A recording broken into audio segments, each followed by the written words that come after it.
All right, welcome back. The biggest story is Modi and President Putin's meet in New Delhi. India and Russia have moved one step closer to a smoother, sanction-proof payment corridor.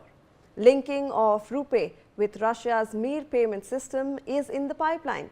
This is a move aimed at streamlining the RuPay ruble settlements, and this could finally offer a stable local currency alternative to the dollar-dominated clearing channels that are often delayed or blocked because of Western sanctions on Moscow. Let's take a closer look at what this deal might actually look like. So, remember that this is very important to understand that if you have two currencies and if you want to dominate the market in your countries itself, you will look to circulate the local currency and not look towards the dollar.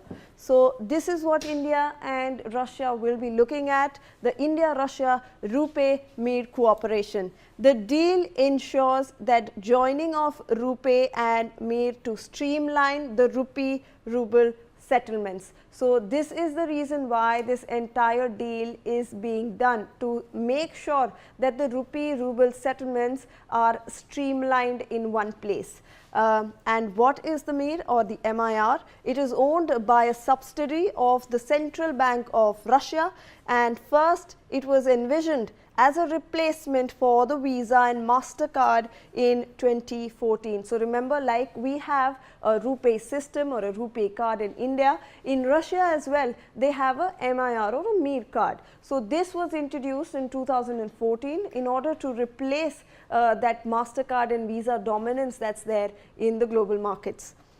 Now, what does this deal ensure? Now, Indian tourists can pay in Russia using the RuPay card, and Russian tourists can use the MIR cards in India. Now, gradual expansion of local currency routing instead of dollar clearing channels. So, now what will happen is, what this deal will actually likely to be aiming at is, when Indian tourists actually go across to Russia, they do not have any other hassle, they can pay using their RuPay card, and the same for Russian tourists who are traveling in India. This will be hassle free for the Indian tourists as well, and this will also help streamline the entire process, because there is no dollar dominance. We do not have to convert it into dollars and then convert it into a rupee or a ruble. Now, why is this important? Firstly, this is to keep trade flowing despite Western sanctions. Now, we have a world where both the countries have been sanctioned by the West for doing trade with each other. Hence, this is a very important step in making sure that those sanctions do not hurt our economies. Also, to eliminate secondary sanction risks for Indian exporters. So, this will also eliminate the secondary sanction risks that Indian exporters actually will face.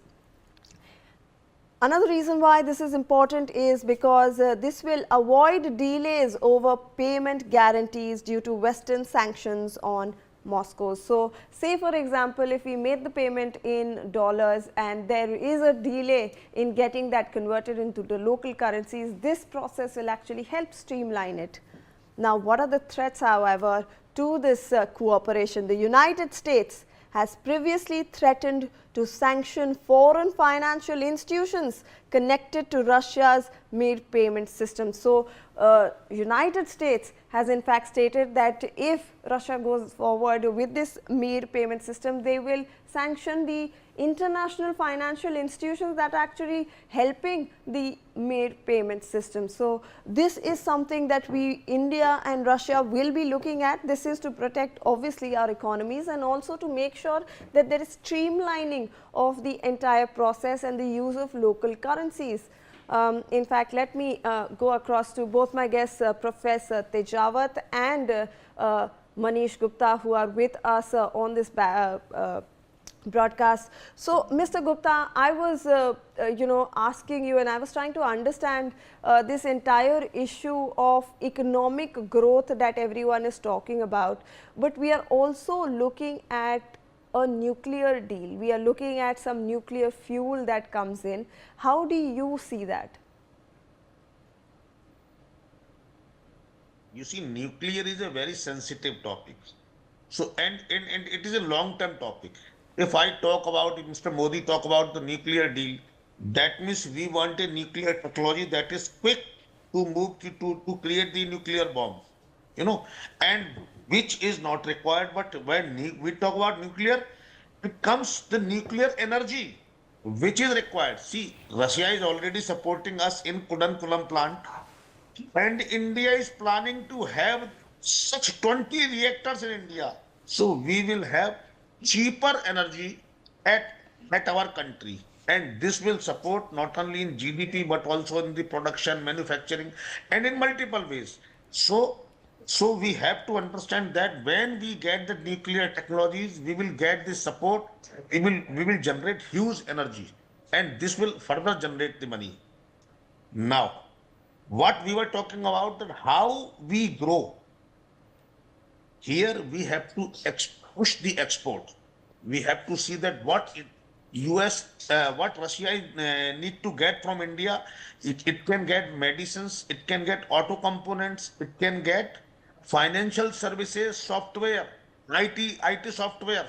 Because European countries have left the US because of Russia, because of the various sanctions and ban. Now that area is vacuum, and India can put in. And further, Russia can take huge educated manpower supplies from India. As Mr. Rajavat said, 5 to 10 lakh Indian people can reach there. They can create a altogether different environment for India. And when we start more travelers to Russia and to India from Russia, this will create a more partnership. So this is the time when India and Russia are shifting from the normal defense partnership to geographical friendship.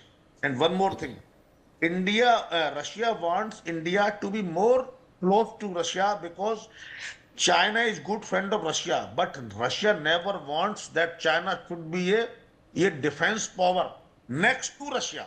So it can be a threat for after 20, 30 years. So this is a long-term planning, long-term development with own interest. India wants growth and stability with Russia so that it can give a message to the world, so that India can also enter in America with the same pace which they had earlier without the tariff. So this is the current situation, I believe. Absolutely. In fact, Professor Tejawat, what do you think of this situation? Because Mr. Gupta has been talking about how this goes beyond trade deals, this goes beyond everything. We are talking about people to people interaction. We are talking about diplomacy that's going beyond just defense cooperation. And if we look at India and Russia, on the table seems to be the cards of how we can have Indian workforce actually working in Russia and making sure that there is ease of work for those people who are actually going, the employees and the employers as well. And we are also looking at maybe the state television broadcaster in Russia who is coming and establishing a channel in India, a base in India. So when we look at all these people to people interactions, this diplomacy that goes beyond just deals and just cooperations, what do you make of it? Right, you're right. Basically, India and Russia is having a lots of similarities. Like the American elite is totally different from the Russian middle class. And if the Russians come to India and the Indians goes to Russia, then I suppose there should be the land classes and compared to many other European countries. The United States is imposing lots of sanctions related to visa and many other, even uh, the United States is not willing to bring our workers over there. So, but in contrary, the Russia is ready to welcome the as much means not as much at a great level. Russia is ready to bring the workers because of the practices which remains from the USSR era. But still, the Russia maybe agree with the Indian and to bring the Indian workers and the laborers to the Russia, which will boost the Russian economy. And we shouldn't forget that it was the Russia who bring India into the SCO, who bring India into the BRICS, and still the Russia sometimes not openly but the secretly Russia feels the threatening from the China, and India is the only way which really counter the Chinese power. So Russia even claims that the China is a good friend, but secretly he has a fear of rising of a China.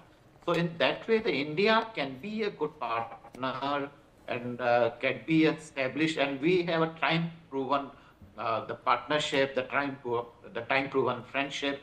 So I suppose, but at the same time, we need to work very hard and we need to locate the area in that these areas we can go for the cooperation. So our economists, our diplomats, they need to work hard and to prepare a roadmap of a cooperation in the coming decades and for the good future of Russia and India.